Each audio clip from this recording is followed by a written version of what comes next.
Hey everybody, welcome back. HSC Podcast 139.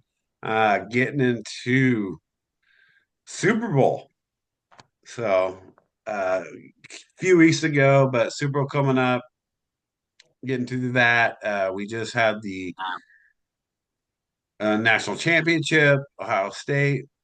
We talked about that last week, but let's get into this week where we had NFL conference championships. And what a championship.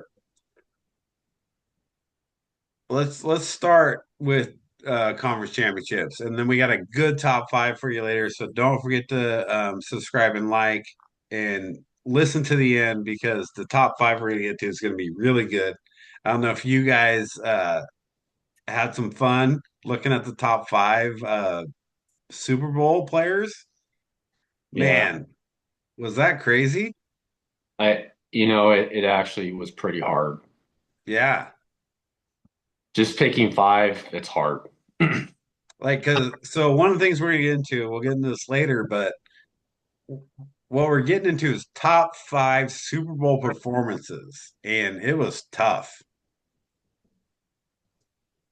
Well, what irritated me when I pulled that up online just to get like a list and that I could take from, it kept coming up with stupid halftime Halftime performances. shows, That's right? what I was Because like, I that's what don't it care did. about dude, this. every time I put in performance, it kept pushing it to halftime performance. I'm like, no, player performances. Yeah, Yeah, I had the it's like, I same don't problem. care. Right. It's like I don't even remember. I mean, how many Super Bowls have we watched? Like 40? I Well, the mean, first Super Bowl I watched was '85 Bears, so we're talking what's that? Yeah, it's 40 years. No, yeah. So it's like, this is going to be 42 for me. Yeah. yeah. I mean, but I don't. Can you recall like five great? I don't even recall five halftime shows. Oh, I can't. No, I don't care. Yeah, you can get into the halftime shows, and there were some good ones. There's nothing better than Janet Jackson. Come on, like Oh, everybody's a Michael little was what was pretty that? awesome. Which one was Janet? where Janet she was the Timberlake one where the he boob, Oh the God, boob. Come on, that's right. there's nothing better than the Janet Jackson boob. Come on. What? Oh, let's get into it right away. NFC championships, AFC championships. Let's start with Commanders, Philadelphia. Philadelphia just dominated the game. Saquon, three touchdowns. Jalen Hurts, three touchdowns. I think we all kind of knew how that game was going to go, right? I don't think if you look back at our previous podcast, all of us picked, Philadelphia to win. I put bets. I actually moved up the spread when I had the chance. I took a 14-point spread on Philadelphia and I won. Did the Commanders have a chance at winning that game? I mean, you could say anyone has a chance. It's hard. Well, it's just a nice story for the Commanders, but Jaden Daniels played great still, but he's still young. They have a young team. This was just an experience year. Like Detroit was supposed to do this year after experience year last year, they were supposed to Right. take the next step, but they didn't. For the Commanders, this is just good. It's the Eagles were the more talented team. This way, the Commanders go into the offseason with some, you know, momentum saying, okay, we can do this, we can make the playoffs, and just get better in key areas. But yeah, I mean, it, it was a good showing by the Commanders, but they just weren't strong enough to beat the Eagles. What was the keys to the game there? Because for me, there was two key fumbles, right? So the first, the Brown fumble, and then the second, the Eckler fumble. Those are big fumbles and big times in the game.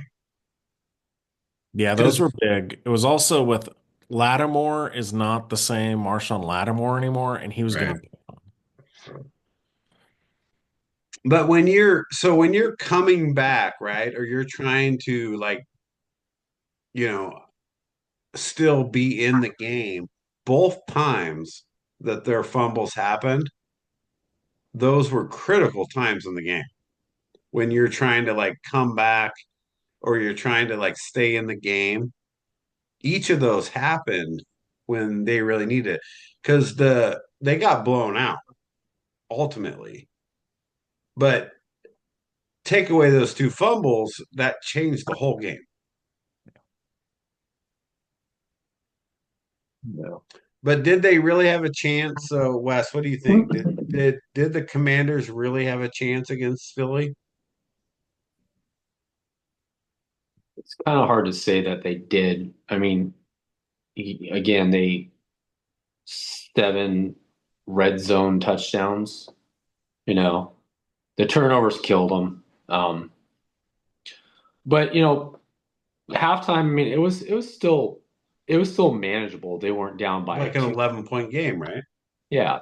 And they just. I mean, Philly had 230 yards rushing. Saquon went off.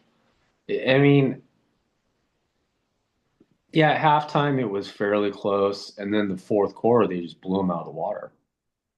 Um, so fairly competitive most of the game until the end. And the score, that's a little 55 points. I mean, most points scored in a conference championship game ever, which I found that a little surprising. I was Yeah. trying to think back of it.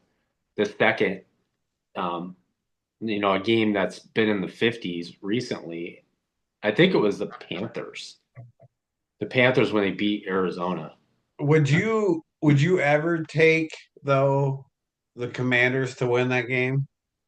Oh, I wanted to. The whole week, I was telling people, I was like, because I thought that would be a more favorable matchup for Buffalo. Because what it would be hilarious that the Bills played Washington Right. because they played in Super Bowl 26, and I was making fun of the Bills. Like that's the only Super Bowl they scored over 20 points in that game. So that would be awesome to see them. But I knew in the back of my head, the Eagles are their line play. They're just more physical. Their defense is, I think it is tops in the NFL statistically, or I'm not quite sure the exact stats on that, but yeah, I mean, it got away from at the end. So if let's say the Commanders did win the game, obviously it was a blowout, but go opposite. Who has a better chance of beating the Chiefs, the Commanders, or the Eagles? Well, the Eagles definitely, Right. just because the way they're running the ball. I mean, they're going to have to account for Saquon, and they're going to have to. Most of their focus is going to have to be on Saquon. But look at Jalen Hurts. You think, what about that knee? He looked all right to me, and now you got 2 weeks of rest. It's probably Yeah. sore. It's Oh, he's it'd be fine. but 2 weeks, he'll be fine. He'll be ready. How how tall is Jalen Hurts compared to Josh Allen? Jalen Hurts is what, 6'1", 6 foot? 6'1". Yeah. Yeah. Josh Allen 6'4". Yeah. But Jalen Hurts gets 4th and 1s all the time. What the Right. hell, Josh Allen? Well, You can't get like a. Lower center of gravity. Yeah, we're gonna Yeah, I get guess into so. this tush push He was too thing. high. He was too high coming in. He's just Wait, doing it's what too high. It's too. Are you watching Major League? Yeah, It's like it's too too high. high. What do you? What do you mean it's too high? I meant the trajectory. It's too high. So for me, let's just get there to this point. I wanted the Commanders to win. I really did, but I knew they didn't have a chance. So I bet on the Eagles with all my bets. But when you come to the Bills and Kansas City game, that was really statistically a wash. Like either team could have won. It came down to what, 3 points? Could have been either way. And now we're going to get into the social media craze because it's insane right now. I don't know if you guys are watching the social media, what's happening Yeah, they of the bad play calls or the bad ref calls. oh no, you I guys. said it was going to happen. Oh yeah, I picked the but Chiefs to win, and I said exactly what was going to happen, and it played out uh, just how it is. That's exactly what happened. It's like anytime the um worthy catch, he dropped it, but they ruled it still a catch. Well, he didn't drop it, it hit the ground. It hit the ground. Right. And That that's an incompletion 99% of the time. right. I get it. Still, the Chiefs would get a first down because they got a defensive holding on the play also, just to help out. But then, yeah, the 4th and 1, even though, yes, it was the dumbest play call because they already got stuffed on that same play, and Josh Allen did the exact same stupid thing he did, but he got the first. yeah, they really they. I couldn't tell when I was watching the game, but I was like, it looks like he got it. It was just I saw the pictures online Right. on social media, and they drew a line down the middle, and it looked like one guy said it looks like he got it by half the ball length. Um, It, well, so what do you guys think? So I've seen about 20 videos, right, of him doing that 4th down. And almost every one of them, he made the first down.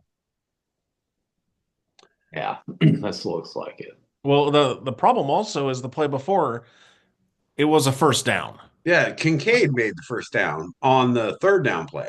Yes. First of all, right, which that's the big problem, right? They already should have had the first down. But when you guys watch that 4th down and 1, you have one ref on one side who marks it passed, one ref who marks it not passed.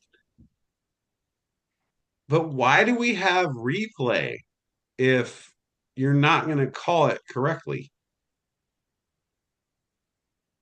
Don't Because, leave it in the hands of the refs when it's a Chiefs game. but if you don't,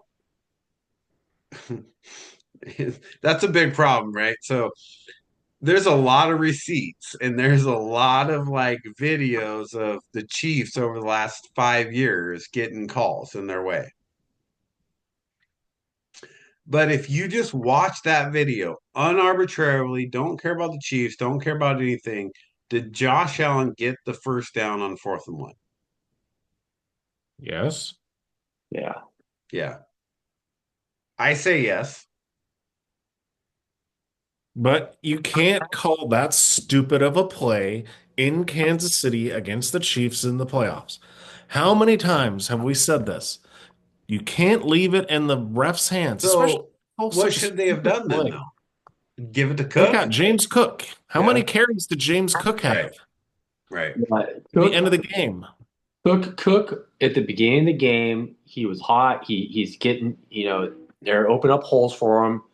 He scored that one touchdown, and it seemed like they went away from it later in the game.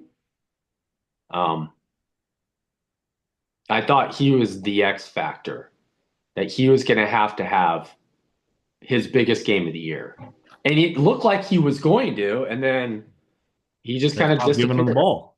They stopped giving him the ball, and it's like that's on them. That's not the refs. That's where they kind of screwed up there. Again, they left. The margin. It went back and forth the whole game. It is just a little bit too close to sit there and say, oh, well, Buffalo's, in the fourth quarter, Buffalo's got a cushion. They didn't have a cushion. And even though they had the ball in the last drive, you're thinking, okay, well, Josh's got a chance here.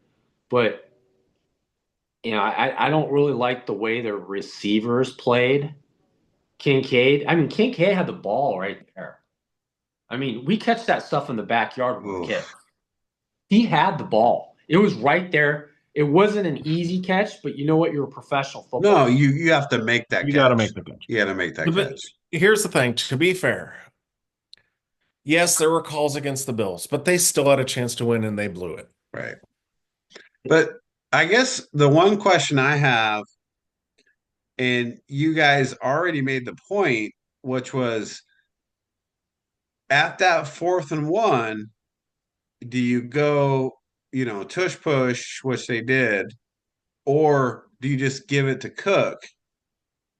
Why don't you give it to your strong running back on 4th and 1 to just, let him push forward? Well, or you do a jet sweep. You have someone motion and go because they're all thinking Josh Allen's getting the ball. Yeah, I mean, but I'm a big believer in Cook to get a yard, half a yard. Yeah. Well, I'm a big believer that a dude that's 6'4", that is the all-time leading rushing touchdowns leader for the Buffalo Bills, can get freaking half a yard. Well, and he did, but he didn't, right? So he got it, but they didn't give it to him. Where if you give it to Cook on like a 2 or 3 hole, like he's going to get it. Because if he goes a yard or 2, there's no question. You're not going to a replay or anything. You just give it to Cook going up the fucking B gap. Well, that's the thing. The hole's got to be there. Cook's not Derrick Henry. I don't think they have a lot of confidence in short yardage with him. But still, you're right. It was a half a yard. Right. I mean, so that was a big one, and that's the big one you've seen. I mean, obviously you guys probably have seen it as well. It's all over media where a lot of camera angles of Josh Allen crossing the line. I've seen a few. And that sucks for the Bills because you got the first down, but you didn't. But let's go back and how many calls did the Bills not get through this game? So we're talking about the biggest one. This is the biggest one. That 4th down was the biggest one. Because they're up 22-21. They get the first down. They probably win that game. But look at all the other things like the worthy catch, right? The Chris Jones offsides. Yeah. The illegal block in the backs on the punt return. The offsides when they sacked Holmes and he fumbled when he wasn't really offsides. He just jumped the play really good, right? So what are we doing here? Like what about, wasn't it the pass interference that didn't get called, right? Right. Well, and then there was one where Josh was pointing out holding. Oh, that one was huge, right? So this dude literally drops back to throw a ball, and his receiver's getting held. Yeah. And he points it out in mid-play.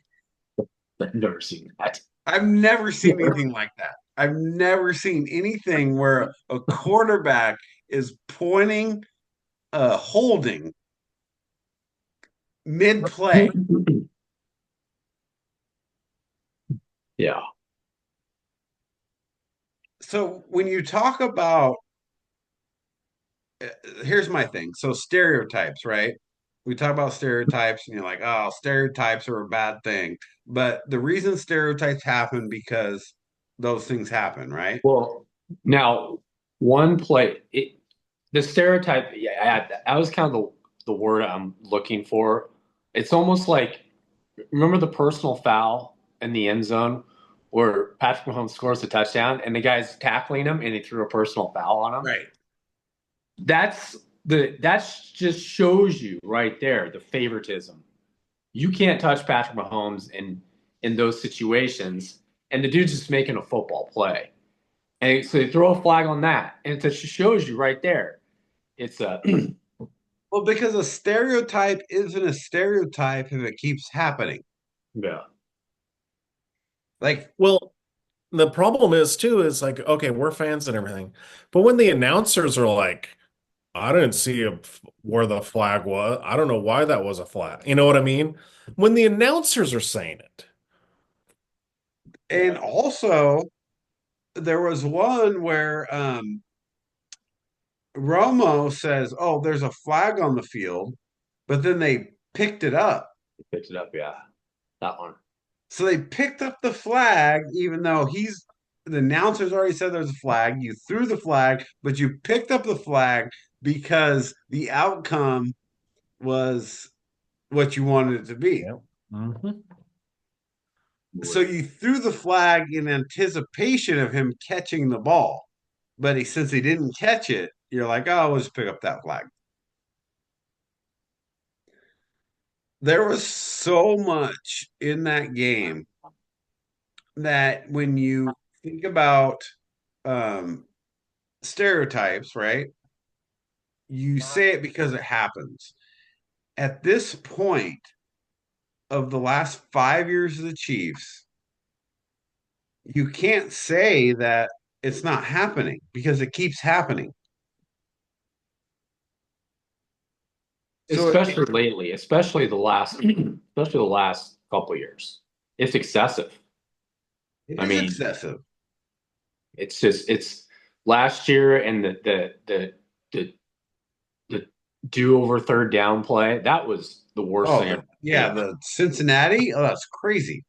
That was the worst thing I've ever seen, is that. And that's just, I mean, it's completely excessive. I mean, how can you not think that something's going on here? The funny thing is, I saw something online today where there are people that are trying to put out a petition to investigate the NFL. Like you probably should at this point because it's a How does that problem. work? It's a problem when if you can post a video and you can put like 5 or 6 bad calls that change the game for the Chiefs, like that's not normal. Yeah.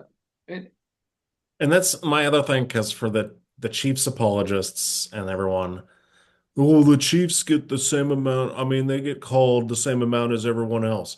It's not how many penalties you have, it's when they get When called. they happen. no. They did the stats on playoffs and how, like, the disparity is Chiefs 30 and opponent 66.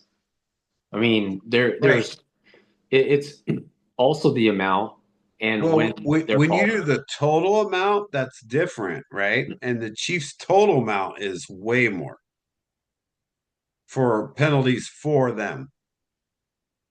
Like that helped them. Oh yeah, yeah. So it's just But Well, I think you know what the problem is you know what? You got to do it in the regular season so they don't play at home. doesn't it look, doesn't it feel bad though when we're sitting here like saying that the Chiefs are cheating? The thing is yes, they are, but the fact is it's the dumb other teams. Dude, the Bills. You had your chances. You did a stupid play on fourth down a few times. Your 2-point conversion was a dumb play. Then, okay, you give up and the fourth down doesn't go your way. And then in 2 plays, the Kansas City Chiefs run down and score a touchdown. Right. I mean, last year, the Baltimore Ravens, the Chiefs didn't make you just run the ball 6 times all game. No, you Come did it on, on your man. own. Right. did on your own, and that's why when the Ravens blew that game last week, I was like, man, I would much rather see the Ravens. Like, if I want the Chiefs to lose, I want the Ravens. I want the I think the Ravens to Ravens would have run beat them. all over them. Yeah, I agree. I And agree. I think so the Ravens would have beat the Chiefs. yet I didn't trust the Bills skill guys that much. Keon Coleman is not ready to be a one. I don't even think he's a one. You know, you got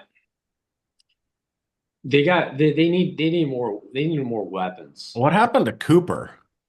Cooper just I don't think he looks healthy. Again, he's not young anymore, and Right. he's just not the same player, and he's not going to get away from defenders. He's not the route runner that he used to be. No.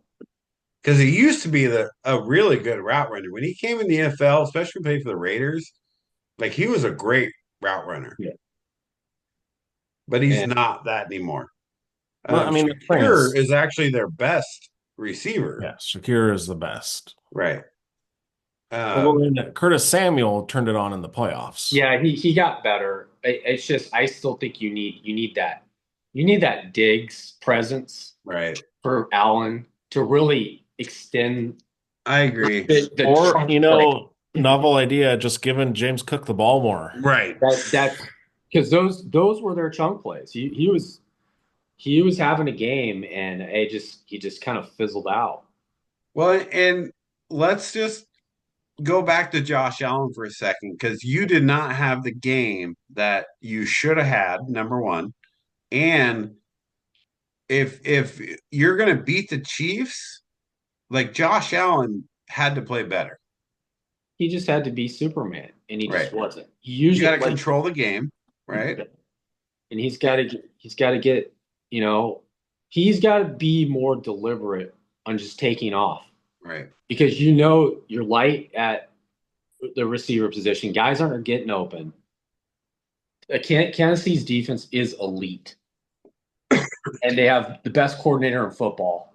They're gonna it's the schemes and Oh. everything. And That's a bold statement, Wes. Are you saying Spagnuolo's the best defense coordinator in the NFL?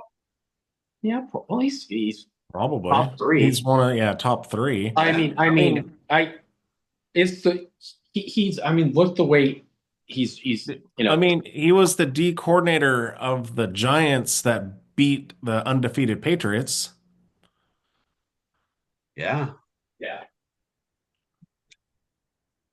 So, I mean, side note, as we talk about that, the Chiefs' running defense is really good.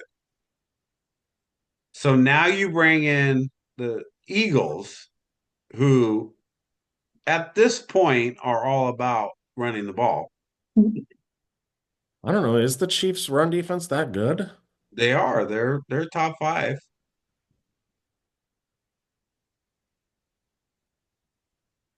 Well, They have a really good run defense. we gotta look that up.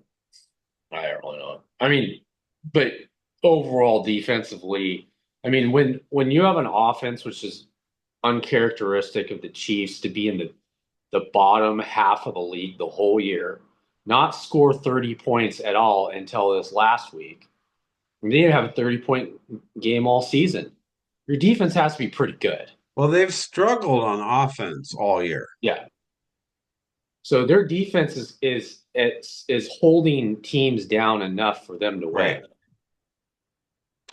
So I get their eighth in rush defense. I mean, they're top 10.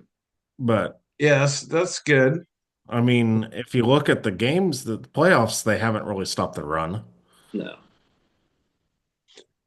So I mean, if he would have given Cook the ball more, it would have made, that's another reason. Cook had 85 yards on 13 carries. here's a good question.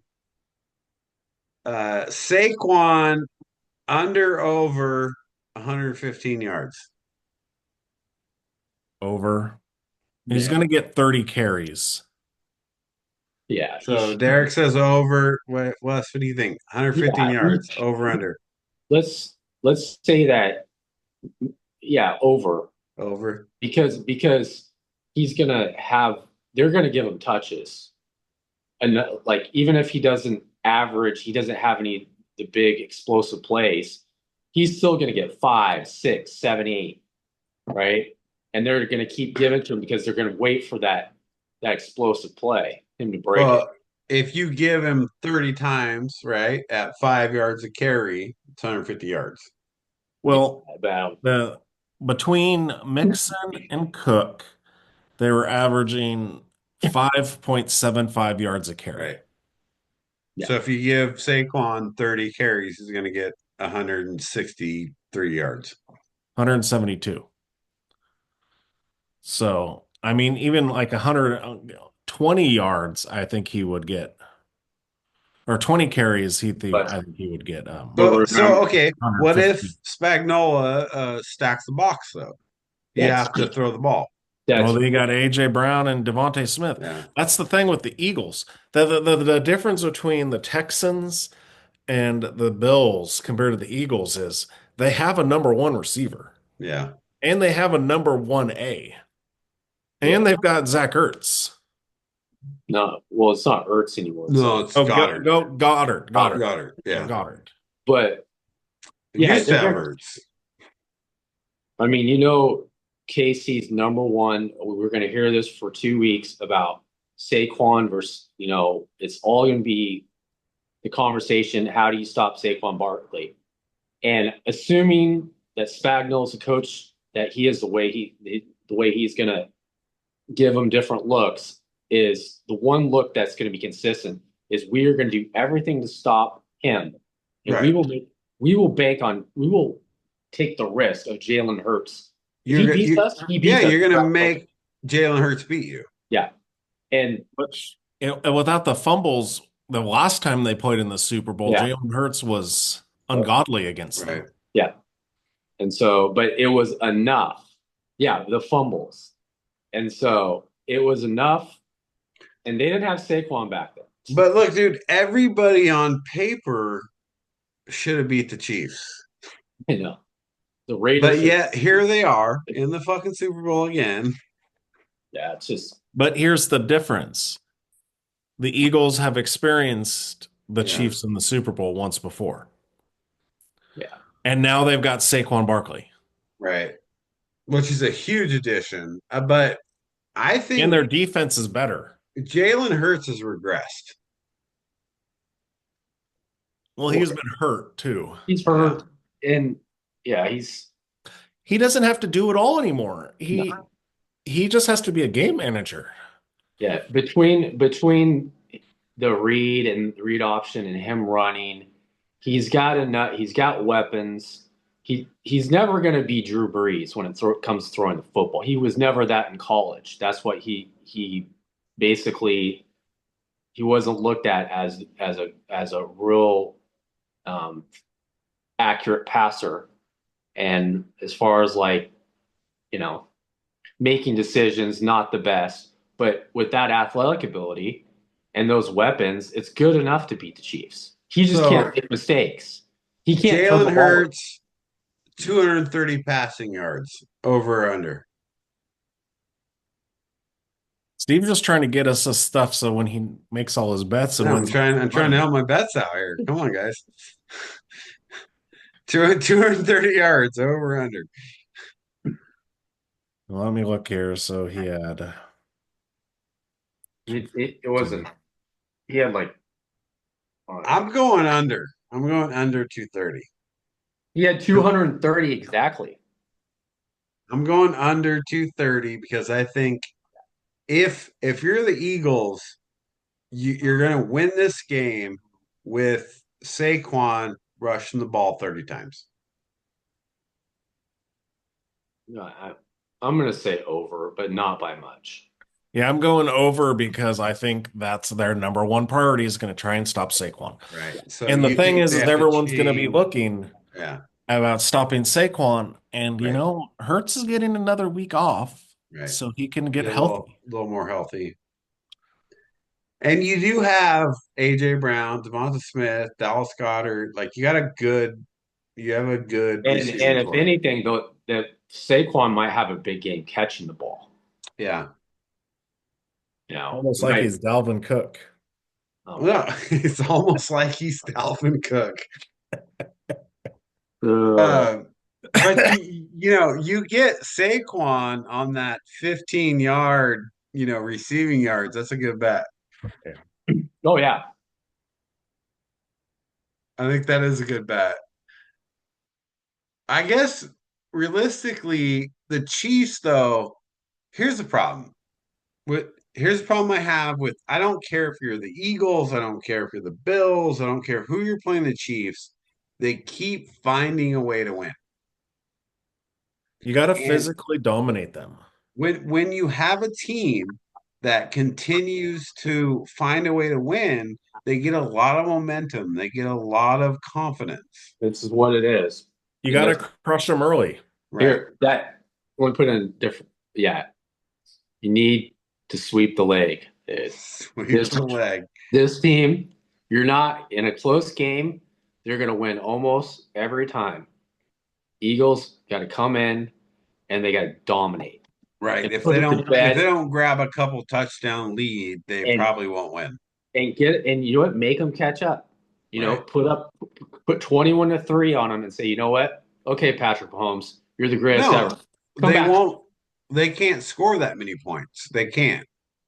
Wow. They need to be 17-19, The Eagles need to play smash mouth. They need to play on defense, run and tackle them so they don't get any extra yards. And the big one, and this one's the big one. Jalen Carter needs to not be stupid and make dumb penalties. Yeah. Because I could just see roughing the passers or offsides by Jalen Carter. Well, let's talk about stupid penalties for a second, because on the Bills' 4th and 1, what's his name was offsides, dude. Yeah, Chris Jones. Chris Jones, literally, his head was on the football. On the football, dude. Did you not see that? I missed that. Watch the 4th and 1. Watch the 4th and 1 of that. And Chris Jones, his head is on the football. That's why you got to get a lead early and you need to physically beat them up. Think about it. That's how Mahomes lost the Super Bowl to the Bucks, right? They beat him up. Right. That's how Brady lost his Super Bowls. They beat him up. You got to you need to get to Mahomes with 4-man pressure. You need to have your linebackers covering Kelsey where he's not getting like wide open in the middle of the field. You got your young corners guarding the young receivers for the Chiefs.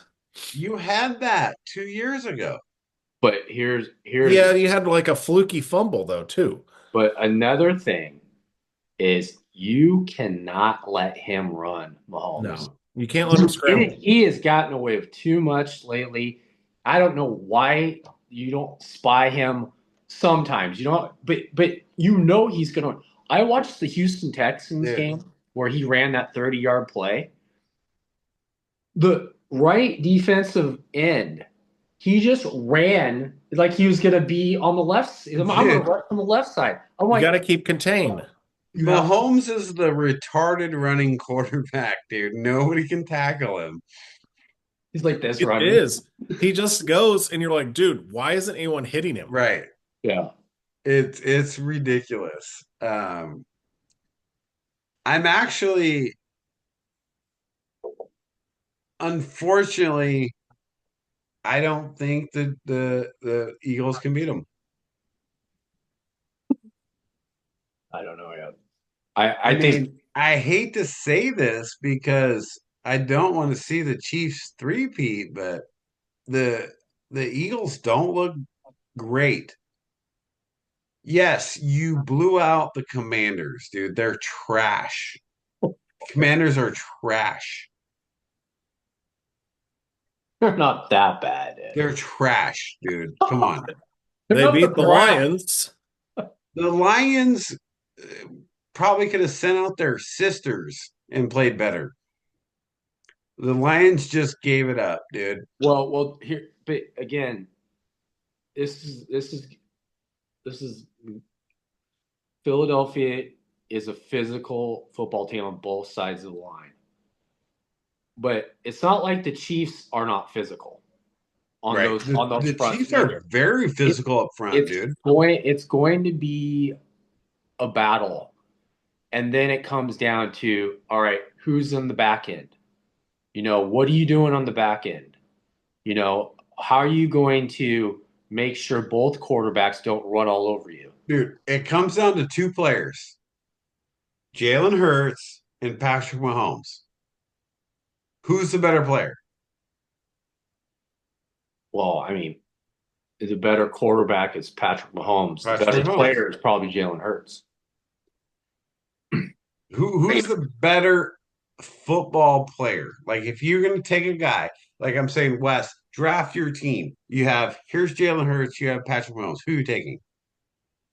Taking Patrick Of Mahomes course you are. Of course you are. so can he throw the ball? Because so that's to me what it comes down to is who's the better football player? Patrick Mahomes, Jalen Hurts. Who is the better football player, Eli Manning or Tom Brady? Twice. Oh no. Twice. Dude. Eli Manning beat Tom Brady. You're just it trying doesn't to matter if the quarterback is. let's It's promote the different kid. scenarios. You're talking about different teams. I'm talking about this particular teams. But then you have to go Patrick Mahomes or Saquon Barkley, because that's who the face of the Eagles is. It's not Hurts. It's Saquon Barkley. I know, but you already said, and we already know that the Chiefs are going to key on Barkley, 100%. Right. And the Eagles are going to key on Mahomes because that's the Right. two players. So the Eagles have to rely on Jalen Hurts to throw the ball. You got good receivers, no argument there. So it comes down to can Jalen Hurts complete passes to Devontae Smith and AJ Brown? Yeah. That's what it comes down to. So maybe Jalen Hurts has a great game and they win the Super Bowl. But if I'm betting and you're going to say which quarterback is going to play better or who's the better quarterback, I'm going to take Patrick Mahomes.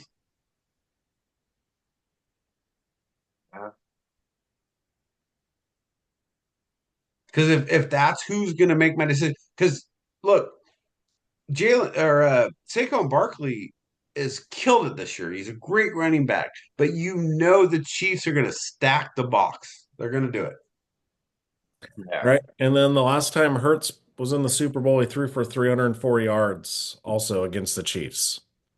But they didn't have Saquon Barkley. Exactly. Now they got Saquon Barkley because before Hurts had to do everything. Now he doesn't have to. Yeah. And that's why they lost is because Hurts fumbled the ball because he had to try too much. So you're taking the Eagles. I'm not taking anyone yet. We got another week, Steve.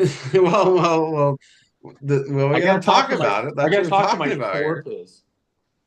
I got to talk to my source before I make a decision. You got to take to your source. I don't know. I can't pick right now. One thing. So I want to get back to this for a second because this is what's big in media right now, and we want to be a part of that. The calls and the refs calls in the Bills Chiefs game. How many did you guys see? No, I don't know, like 5 or 6. Yeah, it is about that. I think it was like 4 or 5 at least, right? Yeah. So, when you talk about stereotypes, right? A stereotype becomes a thing because it happens all the time. Stereotypes don't just come out of the blue, right? But what about in the Super Bowls? Because the difference is they get a lot of calls at Arrowhead, right? Dude, Because it's always an Arrowhead, right? there's 4 or 5 calls in the Bills Chiefs game that are very questionable. And that was an Arrowhead. That's what I'm trying to say. What about the Super Bowls? This Yeah. is a Super Bowl on a neutral field. Last year, the 49ers had a chance to win, but their coach was too stupid. Oh my God. That's not a ref problem. Exactly. And the year before, the Eagles, if Hurts doesn't fumble, they win that game. So that's not I think the ref thing, a lot of it has to do with home field advantage and being an Arrowhead. Because I always think of, I remember the game with the Raiders and Carr they did a roughing the passer, I think on Chris Jones against Carr, and the place went ballistic, like crazy. All of a sudden, the tide of the game turned and every single call went for the Chiefs. I feel like it's a thing about Arrowhead. I think that the refs don't feel safe in Arrowhead. There's only one exit. That's funny. It makes talk about sense. inside information, Derek.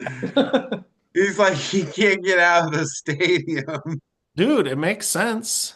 They have a freaking It the wolf does. guy is a felon who is robbing Uh, banks. Who else do you think is there? I mean, that's great. I love It is Kansas City too.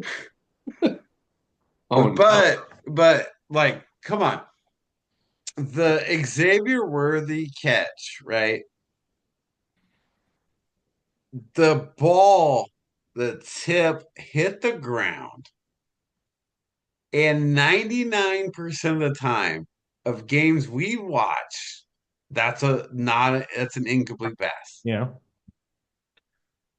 How many times have you guys seen that? I've personally seen that Yeah. a lot of times where they're like Oh incomplete yeah. pass. The only problem, the only thing with that one is they had defensive holding on the play anyway. So they got the first down anyway. They got decent because all they're doing is throwing. Dude, they threw a flag and picked it up because Yeah. it went the other way, you know? Like, come on. But here's the thing. The Bills, you had the chance. You need to do better. I'm sorry. Yeah. I You mean, got get to the do fourth down. better against the refs who are against you. The refs didn't tell them to do a stupid fourth down quarterback sneak. No, The right. refs didn't tell them to do the same stupid play on a 2-point conversion. Yeah. I mean, dude, the refs didn't say, let's call a fourth down play and not have it set up to pick up the all out blitz. Right. And I get that, dude. And there's no way that you can say, Bills, you should have done better coaching wise. Like you should have done better play calling wise. I get that. The refs didn't tell James Cook not to get the ball the rest of the game. Yeah. I mean, No, come I on. agree 100%. But at the same time, you have to look at some of those things. Because look, I'm the most moderate person you'll ever see. Like you can't convince me of, left and right and whatever, right? I'm not that person. But when I look at those plays, I looked at every single one of them before we came on this podcast.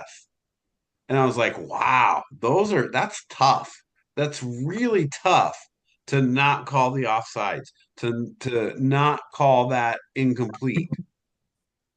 I mean, come on. I said this last week. I told you, everybody, I told you what was going to happen. I said, I hope you're not 100% right about all.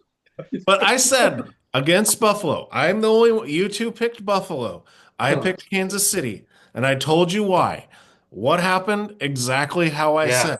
No, I So mean here, it's if true. I know this, It's true. Buffalo, you know this, and you need to do a better job. It doesn't make it right though, right? It doesn't make it okay to like call these bad plays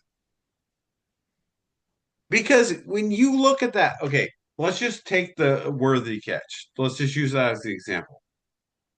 He comes down, the ball, the point of the ball hits the ground. how many times have you seen that not been called a catch and been incomplete? Like we've seen that 100 times. But this time it's a catch. Well, the Bills still had a chance to stop them. I'm not saying what happened after. I'm just saying at this one point, how many times have you seen that been incomplete?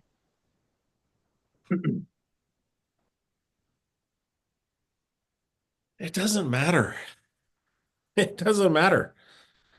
You got to stop them. You can't just be like, oh, okay, the refs screwed us. Oh, yeah, Right, right. you No, actually got to do yeah, something yeah. about it. You're right. No, I get it. Dude, I'm a Raider fan. You know how many times the refs have screwed the Raiders?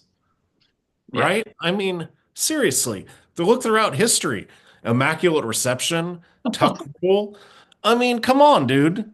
Oh, Worthy doesn't, oh, boo hoo. Shut up and stop him. Right. And remember, this is the thing is this. I mean, you can even say defensively, this is the only game they scored over 30 points. Right. All year. All year. And I don't know if I said this last week. I was telling people this. I go, and I was telling my Buffalo buddy. I was like, hey, I think Buffalo's got to score 30 points. They scored 29. They lost. And I figured they'd have to hold them under 25. And he scored 32 points. I mean, their defense, they weren't getting enough stops. It It's seems like the last time when Josh Allen scored, and then, oh, your great Bills defense, 2 plays, the field goal range. It's like you dudes did it to yourself. It's just like the Ravens, with the not running the ball at all. It's like they're doing it to themselves. yeah. And it's very ticking me off.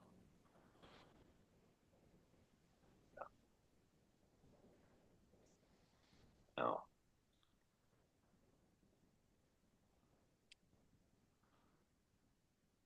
Oh, so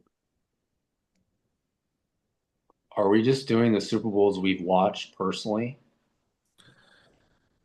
I did. I didn't Like, go because, I mean, these are ones that just came to my head. I didn't go into well, I've watched all the highlights. I watched all the dude, games. you are the Super Bowl. I'll do that. You guys, So, question I have for both of you. Are the best teams from each conference in the Super Bowl? No, but they're the ones that are there. So, what do you think are the best teams? So, we'll start with Derek. What's the best teams NFC, FC? If we're doing like eye test, if we're doing like college football ways, Right. I would say Ravens Lions were the Ravens, two Lions. best teams. But they both underachieved Right. and they both lost. And I get it. If the Lions were fully healthy, I mean, seriously, how many people were on IR for the Lions? But if I was going to say, like, eye test, those are the two best teams. So, Ravens, Lions. What do you think, Wes?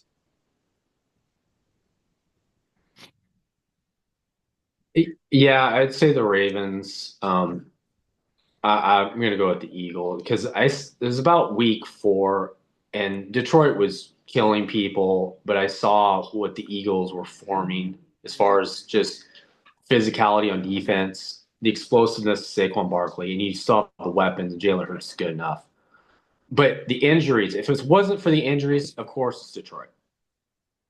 But I don't know how to. I was just so disappointed in the Washington game. Right. That it's like, Yeah, I mean, the two most deserving teams are there. yeah, but But if, like, So, wait, who are you taking? So, Wes, are you taking, you said Baltimore and the and the Lions as Eagles. well? No, he said Eagles. yeah, Are you Eagles. saying Baltimore Eagles? Yeah. I mean, geez, that's tough. The AFC is a lot harder than the NFC. I think the NFC, you only have two teams. You have Eagles, Lions. I think the AFC, you have three teams. You have Buffalo, Baltimore, Kansas City. Yeah. And that's what home field advantage is for. Because Right. who knows if Kansas City's playing in Baltimore and playing in Buffalo, it's a They whole don't different win. game. I don't think they win at all. Well, look at Baltimore. They had to go to Buffalo, and that field was ice, and so Lamar Jackson can't run the same way that he usually runs. Yeah, but you have Derrick Henry, who you should have been given the freaking ball to more. Yeah, You, we talked about that a lot. you Ugh. give it to him like it's going out of style. It's like you keep feeding him. So yeah, it's I don't under how many more games are we going to say they should have ran the ball more? I mean, Right. how long have we been doing this? That's the problem with Baltimore, right? We've said that for what, the last 3 years? Yeah. Even when you didn't have Derrick Henry, you should have ran the ball more. Yeah, you still had Gus Edwards and J.K. Right. Dobbins. And Dobbins, which obviously have shown that they're good running backs. So I'm not as much of a Baltimore fan as you guys are. I think Buffalo should have won the AFC. And I'm a Detroit fan. I think Detroit should have won. So my what I think should have been in the Super Bowl would be Buffalo, Detroit. But that's tough because man, they both really just kind of blew it. Yeah. Detroit in a worse way. The way Detroit lost was because I can accept Buffalo losing in a 3-point game, missing a fourth down, dropping passes, like that's what are you gonna do? But Detroit got slammed. Yeah. It was embarrassing. It was embarrassing. That's brutal. And then you're like, oh, and then the Commanders got slammed. Right. So it made it even more embarrassing. Yeah. I don't know how. I get it that you want more games. How many more games are we going to play now? Oh, they're going to 18 pretty soon. And so they are going to. And it's just like, it seems like a lot of these teams are just running out of gas or they're getting injured. Like, playing a lot of games. Well, that's an interesting question. Will the NFL go to the same thing as the NBA of, you know, sitting people? And so if you keep pushing more games on them, does that just mean that, Barkley, Hurts, whatever, they sit out a game or two? Because look, in an 82 game in NBA, Anthony Davis, he's playing only 62 games. Yeah, but he's soft. Okay. I mean, Well, let's take Tyree Maxey, right? Philadelphia. Like yeah. he's still only playing 70 games. But what? Are they basically gonna eliminate preseason? Is that what's gonna happen? Right. That's what Goodell wants. He said this on I watched what was it a couple weeks ago, and he said emphatically, I want to get rid of preseason, so let's add another week. Right. And then Because they then want you'll add another bye week. You'll have 2 buys. they had 2 buys, and then you push the Super Bowl back where you have a Monday holiday. That's what he wants to do. But then we're gonna start seeing really crappy games. Because we're not even gonna know like how many you're just gonna be going off of practices of like who the backups are. Oh, Yeah, I guess the first few weeks would be like more, um, who's going to win, right? and all of that they want to do more international games. So Yeah. next year, Miami's playing in Spain. They're playing in Madrid, but they're going to do more. No, they just want to move Miami to Madrid. No, Jacksonville. Jacksonville, they're gonna Jacksonville might be the. Let's And talk then about Liam Cohen's press conference. the Oh, Jets. The Jets will be the new Germany team. What did he do, Derek? I Dude, saw a clip of it, and I'm like, I need to. We got to talk about that. So yeah, he is the give us a whitest little person in the breakdown. world. Like he's like Duval. I was like cringing just What was watching it? it. Was he trying to be like Andy Reid in that commercial where he's like, like, what are you Yeah, doing, dude? it Well, was I mean, bad. so this Cohen thing's kind of wild.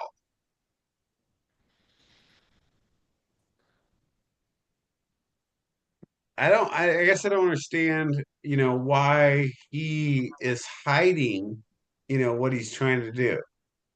Like how his That's kids got why picked. that's the thing that is kind of really sketchy to me. Right. And it's like, dude, just like he was telling, well, I guess supposedly, because his wife came out, their son was really sick, but still, you ghosted the team for like days, and then you end up going to the Jacksonville Jaguars. Right. That's sketchy as can be. And dude, do I trust him as a coach? If I'm a player, do I really trust this guy? It's No, he just literally just like lied to his previous team. Yeah, because he basically said it's a business decision. Right. Well, what other business decisions is he going to make? Yeah. yeah. I know nothing about him. I guess Tampa, they offensively they had a good year. Baker, he really coached Baker up. I get that, Dude. but we're talking about the Jacksonville Jaguars here. Yeah. And you're talking about Cohen. Dude, he's not a top. Well, here's the thing. Who was their coordinator last year? He's the coach of the Dave Canales is the coach of the Panthers, right? Right. So it's only like Cohen only had 1 year, and Baker's had 2 good years, right? In Yeah. Tampa, So he only gets half of that. right? That's those are the ones where I can't trust. Okay, Ben Johnson, he was there with Detroit for a few Right. years. This guy is like, after 1 year, he's like, peace, I'm getting a head coaching job. I'm out. Those are the ones I don't trust. But you wanted him as your coach. Yeah, but because I wanted someone You young. got Pete Carroll now. I know. Wait, that was his third pick, right? Yeah. Did you guys see Marshawn Lynch? Yeah. Raiders. That was great. I love that, actually. Now, you see, okay, so with Pete Carroll, Look, Derek's all of a sudden a Pete Carroll fan. but he's a young seven. Marshawn Lynch No, shows up is like, okay, I'm gonna give him the benefit. I just here's the thing. What I was afraid, all I want is that's what, stability. yeah. And the only thing I was afraid of is like, great, we got Pete Carroll. He's gonna retire in like 2 years. But if he could give 3 years, get some stability. The only thing is, and this is what I hate, because this is what Antonio Pierce did. Like, pick good coordinators. Yep. Don't go with Daryl. Don't go with Bevel. And pick a potential successor, Yes. Right. a Yeah. legitimate successor. Dude, you should always, as a head coach, right? Your HC and your DC should always be someone who can replace you. Yeah. Especially if 100% every time, right? I don't know why you would want to be a head coach and not have an HC or DC that can replace you. Or I'm sorry, or C and DC. But you should always have that, right? that's what the Cowboys did with Eberflus. They want to get a reliable Dude, success. don't talk about Eberflus. He can go to do a hell. Schottenheimer. No, but you know what I'm saying that. So if I'm going to be a head coach, the first thing I'm looking for is a good OC, good DC that eventually, down the road is my replacement. That's what you should think about. Well, and then if they can, it would be nice if they kept Patrick Graham because But he went. Yeah. dude, you just got rid of your only GM that only got you the first good draft picks that you've ever had. Right. Because normally you're terrible at drafting. Yes, but he also signed Gardner Minshew. and he That's didn't address the forgivable quarterback position. because Now, you had no other options. well, here's the thing though, Spytech, I think he put a pretty good team together in Tampa. Right. It's an upgrade. Yeah, you went out and got Baker Mayfield. My problem is that with the Raiders in particular is you had a good coaching staff, especially a GM that drafted well for your future, and then you overhauled and you just washed the whole thing. I mean, if you look at it, okay, so what? He drafted Brock Bowers, who fell to him. He drafted Jackson Powers Johnson, who fell to him. Right? It's not like he traded or anything. It's like, But oh, they're here. still great drafts. He did three good players. He got two starting linemen and the tight end. But why did they suck this year?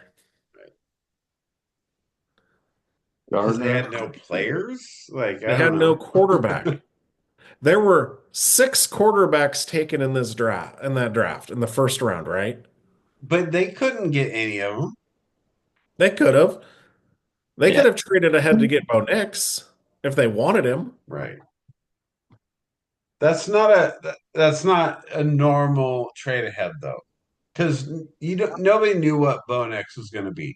Did the Denver luck out? Of course. But that's the thing is everyone was saying that all 6 quarterbacks are going to go in the first round. Right. And everyone was even saying that maybe all 6 might go in the top 10. So when you're at 13, you got to realize they're going to be gone by the time you pick. Now, granted, I love Brock Bowers, and that's awesome. But that's cool. He took the best player available. It's no different than Reggie McKenzie drafting Khalil Mack and then Derek Carr. What did he do after that? Well, I the just don't believe sample that size is kind of small. it was the right time to make a overhaul. Yes, you need a new coach. That's probably all you should have changed. But that's the problem, Steve. That's your team. They change the coach and keep a GM, and then the GM's the problem is why didn't Liam Cohen go to the Jaguars right away? Because of Balky. Then all of a sudden the Jags fire Balky, and then Right. it's a desirable And then he job. goes there. I Yeah, mean, no, and I'm not saying I don't get that, but I just think the Raiders were in a different position. Everybody has a little different position, well, dude, and Tom Brady wanted his bro there. That's it.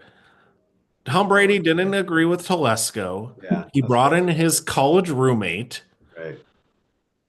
right? So now they've got a But that line. might even be worse for you now because now you're bringing in Tom Brady's buddies. I mean, it can't even be worse than what it already is, Steve. Well, yeah. But you got Pete Carroll, and that's what it is Dude. infrastructure. Pete's Pete Carroll. Yeah. What's a let's just guesstimate Raiders record next year.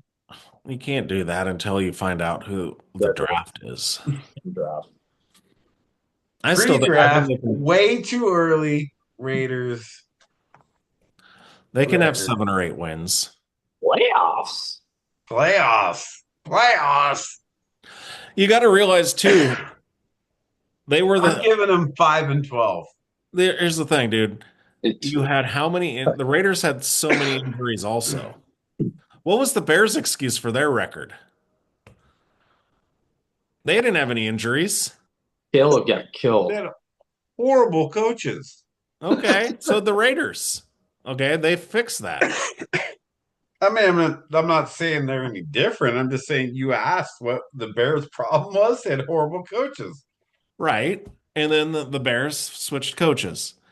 But for your theory, is Ben Johnson even a good head coach? We don't know. No. And is Poles even a good GM? I don't know about that. Statistically, he did well. Is he a great GM? That's left to be seen. But How has his you hiring of did coaches gone? you did well with the draft picks and your picks. Yeah. Yes. The But you coaching also, Telesco also let Josh Jacobs go, right. let Amik Robertson go. He let really good players go, and they didn't replace those players. And he didn't get a quarter. He got Gardner Minshew in, and he pressured Antonio Pierce to start him over Aiden O'Connell.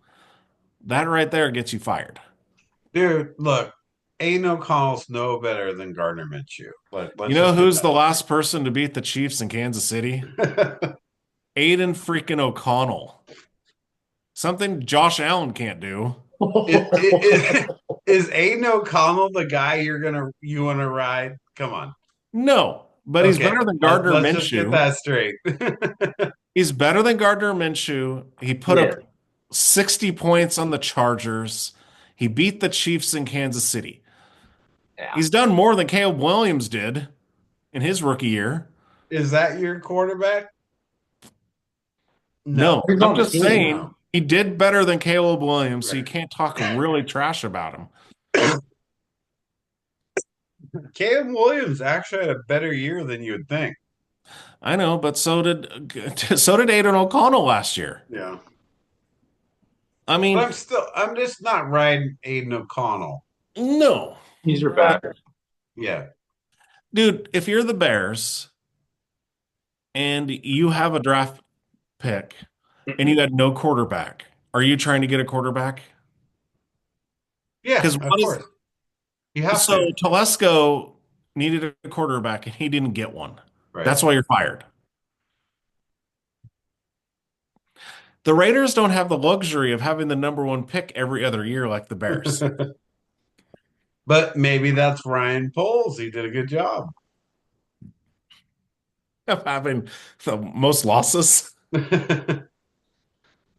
it's just got to about- admit the DJ trade was one of the best trades in history.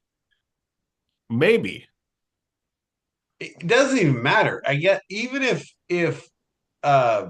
Caleb Williams is an average quarterback, that's still an amazing trade. Okay, what happens if the Panthers make the playoffs next year and the Bears don't?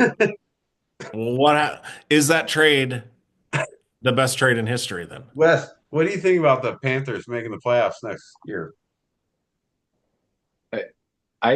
They played well at the end of the year, and the NFC South is the NFC South. I mean, Tampa, you don't know how they're going to.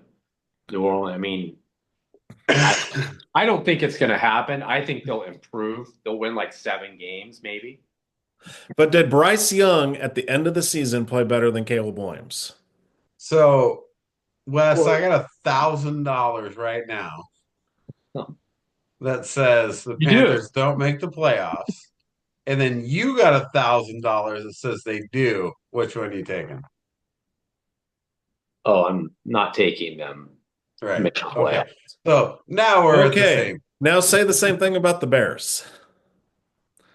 If that trade was so good, the Bears should be making the playoffs. Oh, All this look. is no, all trades are about making the playoffs. right. If you make a trade and you think it's like, oh, it's highway robbery, but you don't even make the playoffs, it's not even anything. Yeah, and I don't know. What I do know, what I do know is that the Panthers aren't making the playoffs. Oh, yeah. What was it? Yeah. But I do know also that the Bears have a chance. You know who I know doesn't have a chance? The Panthers. Are you sure though? I am 100%. I'll put that in the podcast right now. Just like the Browns are going to the Super Bowl. Don't do it. I knew it. That's not as solid as this.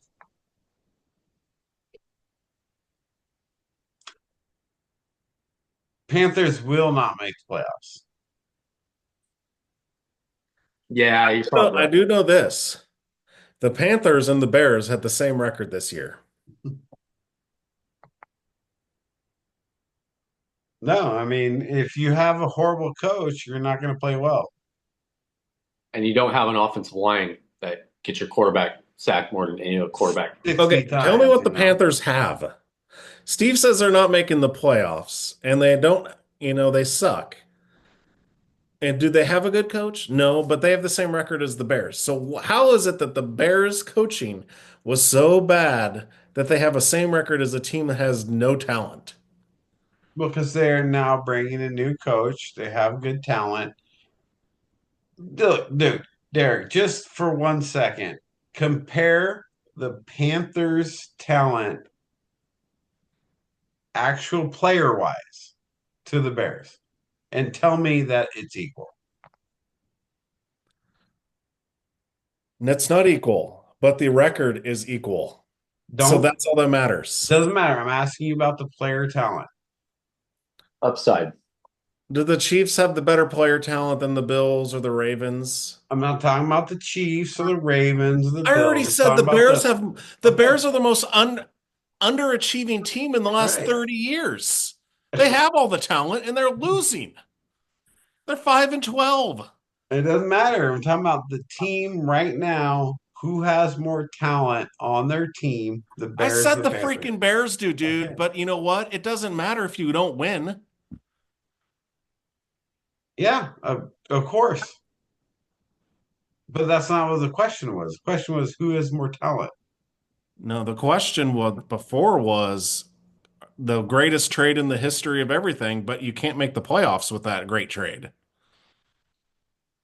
Still a good trade. We'll see. That's what I'm trying to say. Bryce Young looked pretty good at the end of this year. So what would be the opposite then? If the Bears still don't make the You think playoffs, they could have got Bryce Young and they'd be good? we'll see. You think if the Bears drafted Bryce Young, they'd be better than they are right now? Hey, if the Bears drafted Jaden Daniels, would they be going to the Super Bowl? We don't know because we don't know if Jaden Daniels wouldn't be as good on the Bears as he is on the Commanders.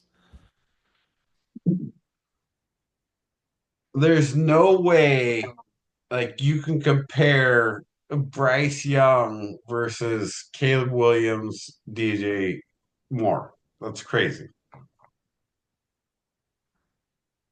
I don't know who had a better college career, and then I mean, They're different quarterbacks too. I mean, it's like Bryce, he's a little undersized, but he's a great passer. We don't know if Caleb's a great passer yet. He's just more athletic. He's got a better body. He can run. But the jury's still out on how accurate he is. Bryce Young's pretty darn accurate. In the NFL, you know, if you're just accurate, they could have maybe that's more of the answer than Caleb, he was undisciplined in college, but he has the potential,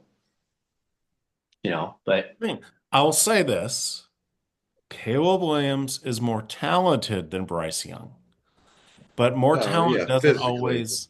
But it doesn't really ever. I mean, Jamarcus Russell was one of the most talented quarterbacks of all time. He wow. sucked. But jeez. I mean, Ryan Leaf was one of the. Brian, yeah. That's a better That's a example. good one. That's a good one. That's a better example. Well, come on, Jamarcus Russell could throw the ball 70 yards off his Right, right. But he knee. was half retarded, so Yeah, but I said talent. I didn't say smarts or anything.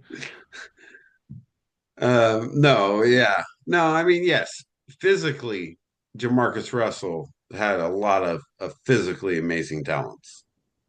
But I Brian was Leaf's a good example because he was physically talented. He was a great passer. He got drafted second into a bad team, and He had an attitude problem the too. career just ended. His But what I'm saying about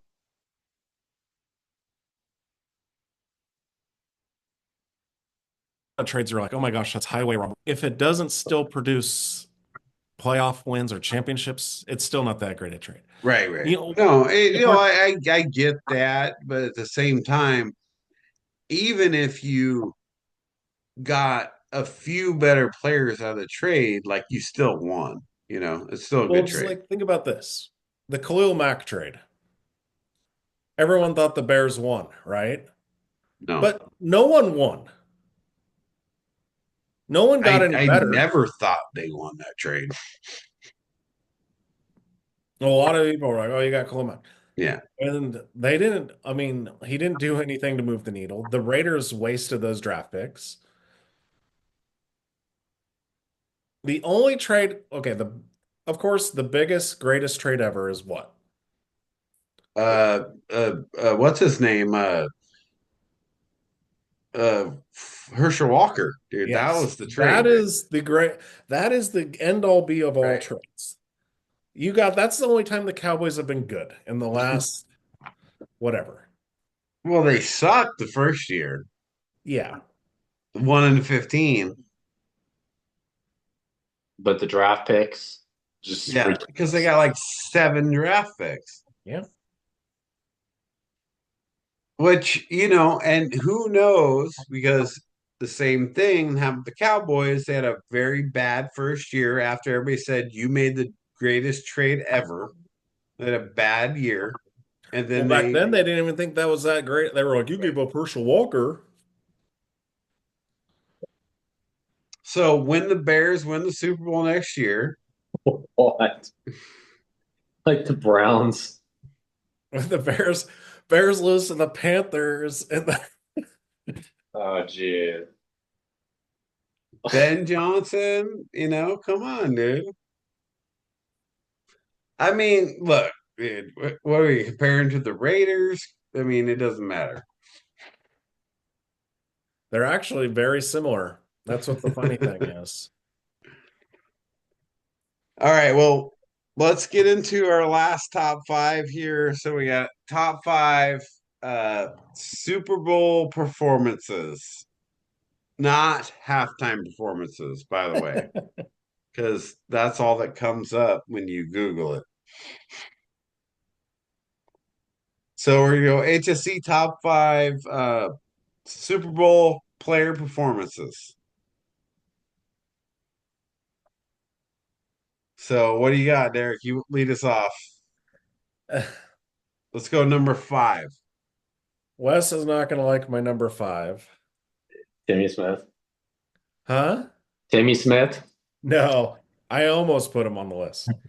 But it's Super Bowl 21, Phil Simms. Wow. 88% completion percentage. Yeah, we're going by stats. True. Oh, I thought that popped in my head too. Stats matter. Yeah. And they won the Super Bowl, obviously. Yeah. 88 complete percentage. What do you got at 5, Wes? He's not going to like my 5 either because it's not about stats. It's about plays. And I'm going old school because I've seen the Super Bowl like 6 times the whole game. Don't be Lynn Swan. Lynn Swan. Oh. Number 5. You just can't make those catches. Those are like the 3 best catches in Super Bowl history. And the last Actually amazing. The last catch, it won them the game, the 60-yarder. And that was the play Terry Bradshaw got completely knocked out on the field throwing that ball. They had to carry him off the field. And they almost lost the game. They had to put their backup in. But the one 164 yards.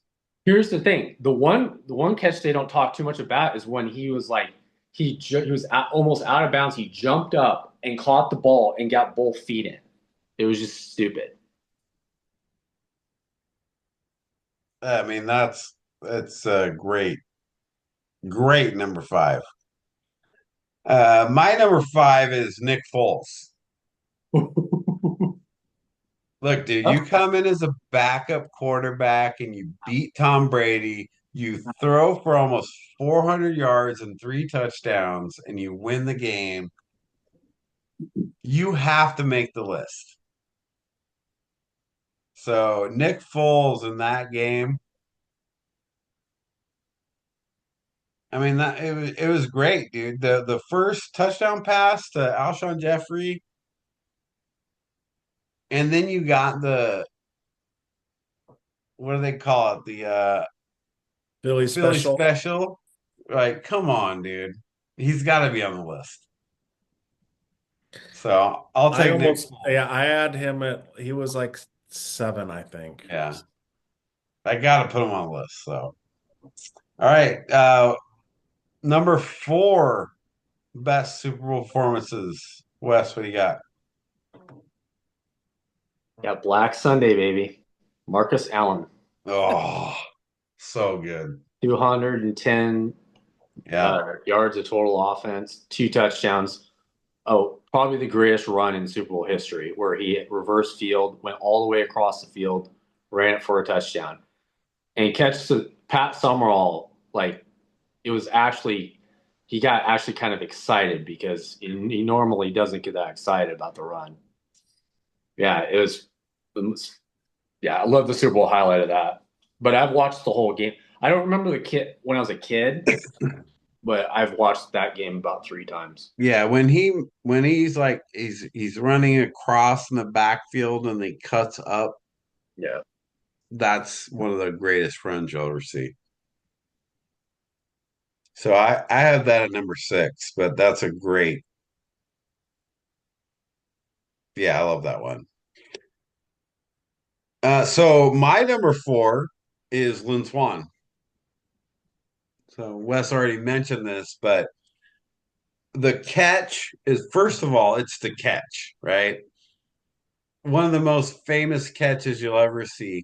But a lot of people don't realize he also, received for 170 yards, 165 yards that game. On 4 catches. Yeah. And he just killed it. But that catch also, took the lead and won the game. So you take these, 4 catches for 40 yards apiece, but the one wins the game, like, and it's Lynn Swan. So Franco Harris, I mean, back then they just didn't. You're not going to get the stats. They didn't throw the ball as much. I think right, Franco Harris had over 30 carries for only like dude, 82, yeah. 82 When yards. your running back is running for 30 carries and you still catch for 167 yards, and then the catch that he made with the other catches is amazing. So I got Lynn Swan at 4. I got Marcus Allen. That's no argument there. Yeah, I mean, he had 191 yards rushing. He passed the ball twice for 18 yards. He had 2 touchdowns. Pass the ball twice for 18 yards. He I was an love that. athlete. And here's the thing. You don't see guy running backs built like that anymore. And he still had power. He looked like, okay, he was taller and he was more slightly built, Yeah, but he was slow, almost like he was methodical, not yeah, slow, He methodical. glided. Yeah, he glided, He was a glider. Him and glided through Tony there Dorsett. methodically. Like, yeah, it was amazing.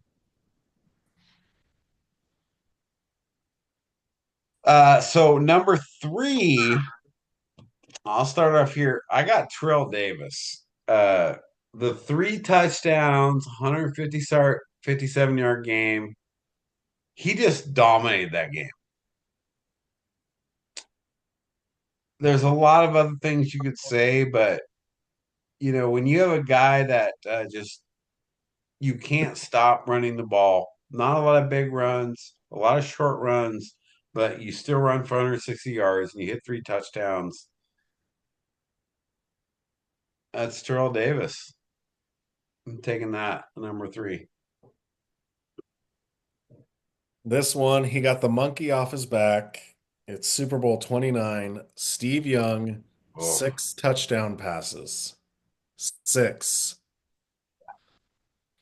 I thought about that. it's amazing.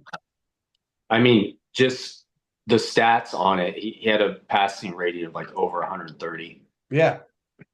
It's like 20, what, 22 of 27 or something like that, or 24, 29. That'd be six. I mean, Jerry Rice had three of them, but Yeah. Most touchdowns in Super Bowl history. Yeah.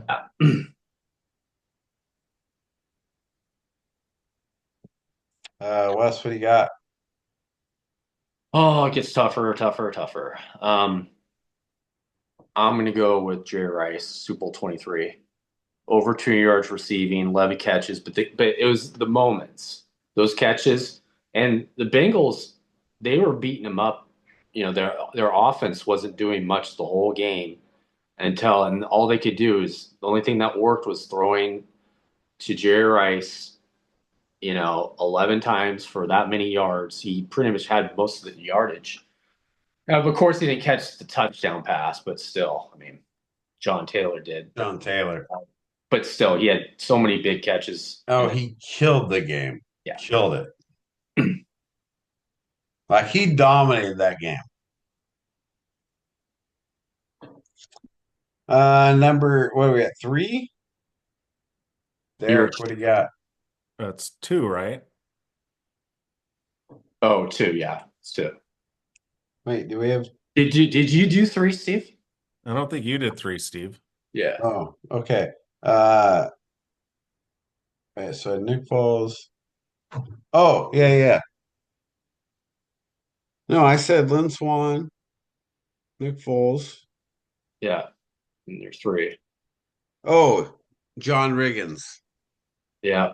Dude, 38 carries.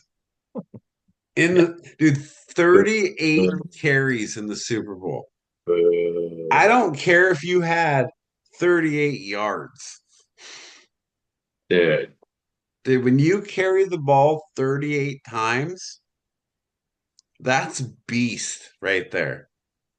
Um, Yes, they won. Yes, like, he did it all. But dude, when you carry the ball 38 times in the Super Bowl, nothing like that.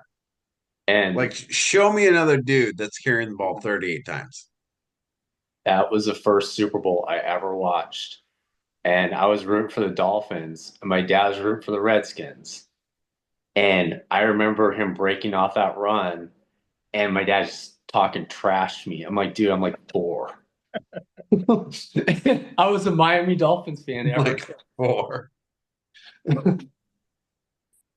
That's brutal, man. Like when you carry the ball 40 times in a game, there's And nothing like that. Like nobody's ever gonna do that again. those are hard runs.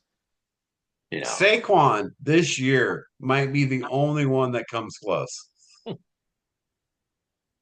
No, I'll because give Saquon 32 carries. there's a rule that if you go against the Chiefs, you have to take all logic out and stop Right. playing your game the way you're supposed to. I'll give him 32 carries, but I will never give him 38 carries. That's nuts. Yeah.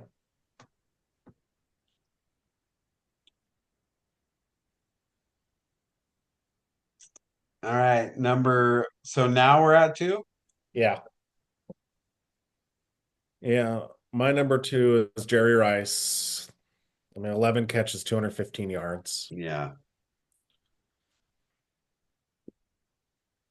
Just amazing. It would have been so much better if he caught the touchdown. But it's because of him that Taylor Right. was so wide open. It was wide open, right? Yeah, that's good. All right, Wes, what do you got too? This is so hard for me to do this, but I got to go with Mahomes last year.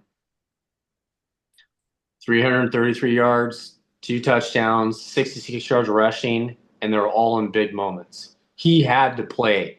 They would have lost if he played any He had to play perfect football, and he did.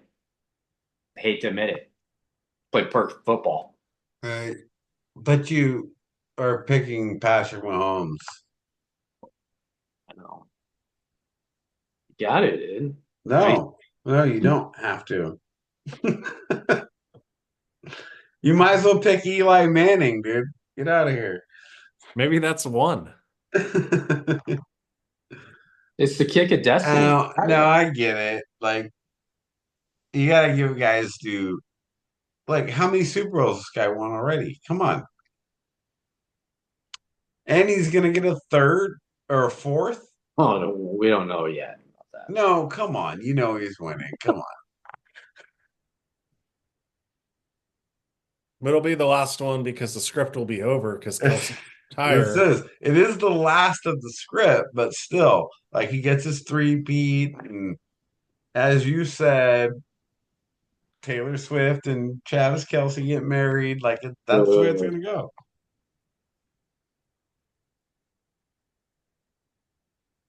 I got an interesting number two for you, and this is special to me, but I got Desmond Howard, I thought about that. dude. 244 return yards plus the touchdown. Yeah. You don't see that. It's got to be hard for you to pick up. It's really hard for me to say a Packer, dude. It's really hard, especially at number two. That was one of my favorite. I've seen that. I've rewatched that Super Bowl, the full game. It's one of my favorite Super Bowls. It was a fun game. There is not a lot more you can do for your team to help them win than Howard did. Yeah, I thought about that. Good thing you picked it, because no one would guess that. And you would never guess I'd pick a Packer. No, Bart Starr isn't number one. So it was an amazing game. It's different than a quarterback or a running back or a wide receiver, right? Like the fact that a return guy can make a difference in the game like he did, I gotta put him up there.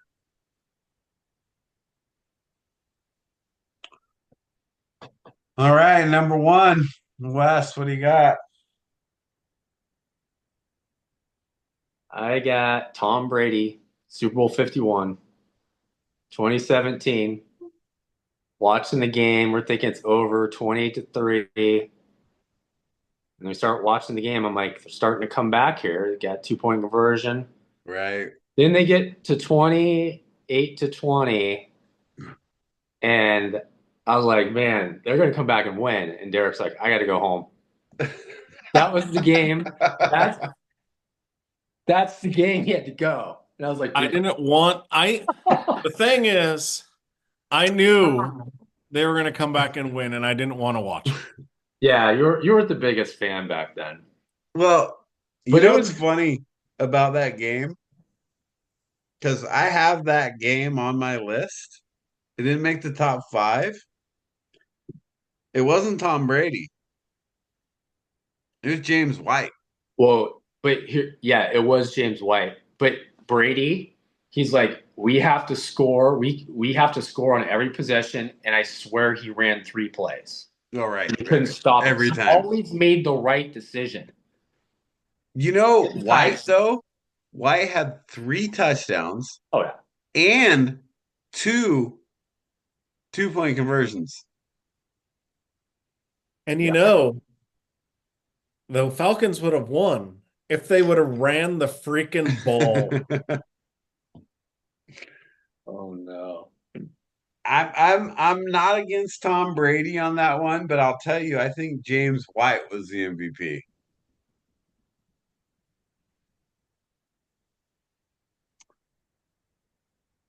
So number one here, we've already said it.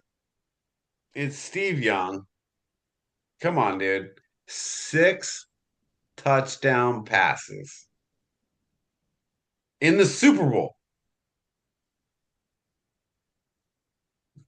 it's dominating performance. Like, look, you're coming up against guys like Joe Montana, and then you throw 6 touchdowns. It's got to be Steve Young for me. Number one. 6 touchdowns.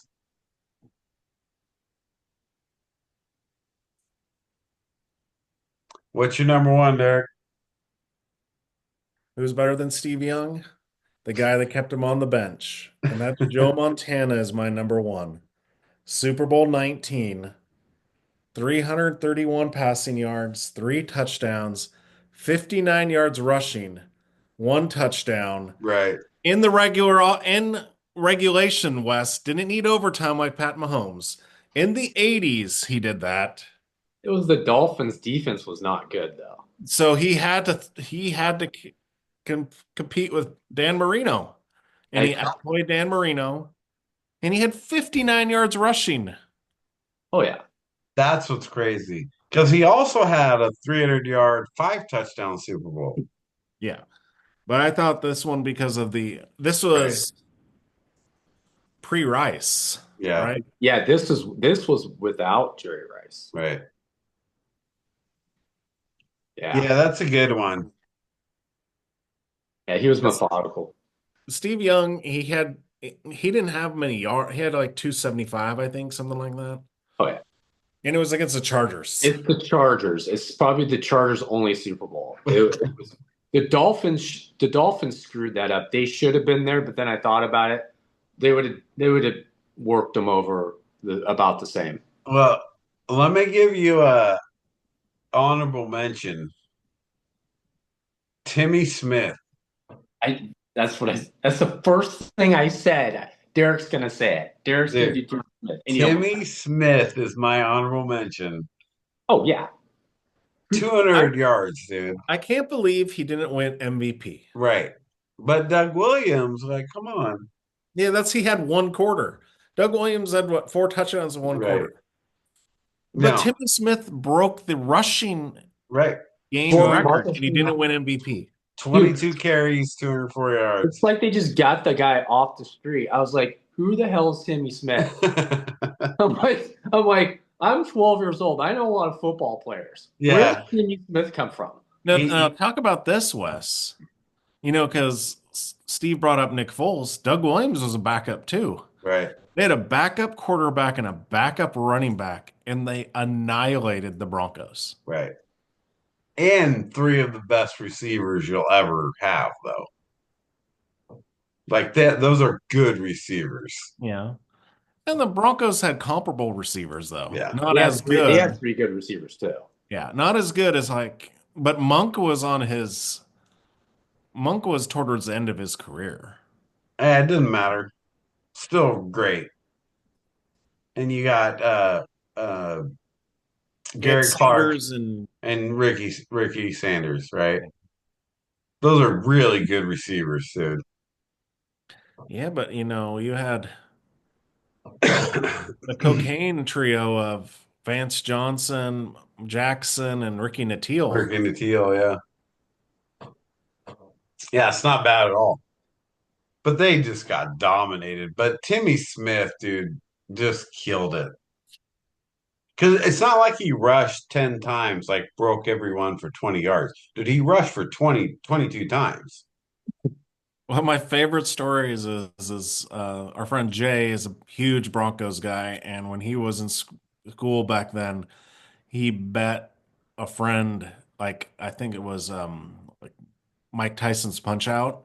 He said, "Oh, I bet you that the Broncos will win, and I'll bet my game on it." So he lost that game. Lost this idiot. At least it wasn't his whole system. Right. Yeah. He should have lost the Nintendo. I guess the only other one I had Terrell Davis on here. I think Terrell Davis had that 3-touchdown for the Broncos. Yeah. That was a good one. That was probably the only other one I'd say that could have been there. I have shout outs to Rod Martin, 2 interceptions in the Super Bowl. Oh, yeah. returned for a touchdown. It was 3, wasn't it? 3? Yeah, 3 3. interceptions. One, yeah. Dexter Jackson, Yeah. 2 interceptions, and then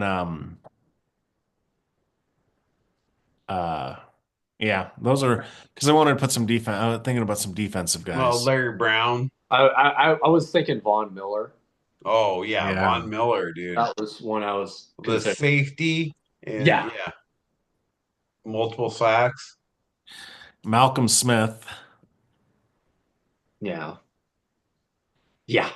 It's hard with the defense, but I think Von Miller was a big game changer. That was a big one. Well, he held the Panthers, the highest scoring team in NFL history, to 10 Right. points.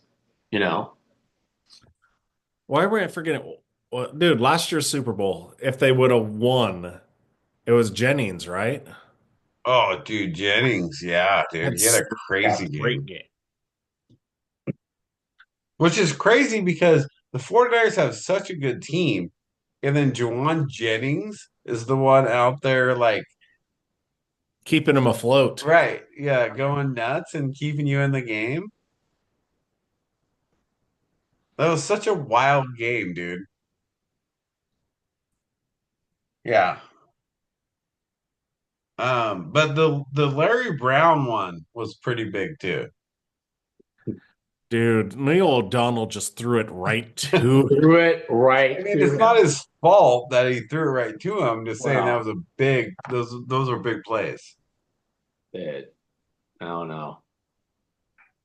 Emmitt Smith was on the list. Oh, Troy Aikman was. I was thinking about Troy Aikman. Yeah. Super Bowl 27. What did he throw like 80% completion percentage? Yeah, he had 4 touchdowns, over Yeah. 300 yards passing. I mean, he balled.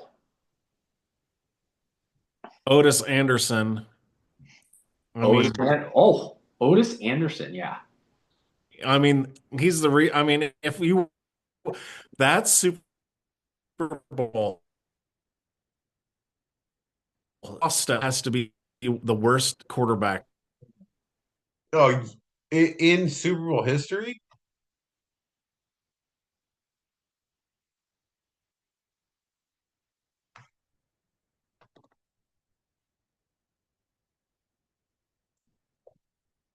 Yeah.